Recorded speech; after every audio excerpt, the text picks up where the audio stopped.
തിരുവനന്തപുരം പാലോട് കാട്ടുപന്നിയുടെ ആക്രമണത്തിൽ 2 പേർക്ക് പരിക്കേറ്റു. ടാപ്പിംഗ് തൊഴിലാളിയായ ഗ്ലോറി, ഭർത്താവ് ജോസ് എന്നിവർക്കാണ് പരിക്കേറ്റത്. സ്കൂട്ടറിൽ സഞ്ചരിക്കുമ്പോൾ കാട്ടുപന്നി ഇടിക്കുകയായിരുന്നു.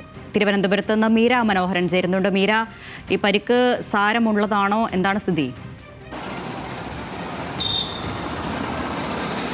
അരുണ്യ, ഇന്ന് പുലർച്ചെയായിരുന്നു ഈ ഒരു സംഭവം നടന്നത്. പ്രാഥമികമായി നമുക്ക് മനസ്സിലാക്കാൻ സാധിക്കുന്നത് ഭാര്യ ഗ്ലോറിക്ക് ഏറ്റ പരിക്ക് ഗുരുതരമാണ്. ഇവർ ഇപ്പോഴും തിരുവനന്തപുരം മെഡിക്കൽ കോളേജിൽ ചികിത്സയിലാണ്. കഴുത്തിനും മുഖത്തിനുമാണ് ഇവർക്ക് സാരമായി തന്നെ പരിക്കേറ്റത്.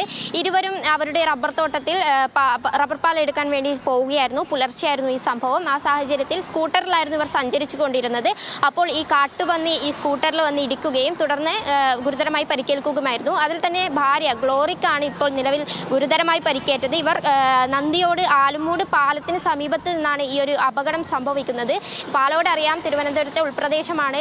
നിരവധിയായ ഇത്തരത്തിലുള്ള ആക്രമണങ്ങൾ മുൻപും റിപ്പോർട്ട് ചെയ്തിട്ടുണ്ട്. മാത്രമല്ല, ഈ തിരുവനന്തപുരത്ത് തന്നെ നെടുമങ്ങാട് പോലുള്ള മലയോര മേഖലകളിലും ഇത്തരത്തിൽ കാട്ടുപന്നിയുടെ ആക്രമണം രൂക്ഷമാണ്. എന്തായാലും നിലവിൽ ഇപ്പോൾ ഇന്ന് പുലർച്ചെയാണ് ഈ ഒരു സംഭവം നടന്നത്.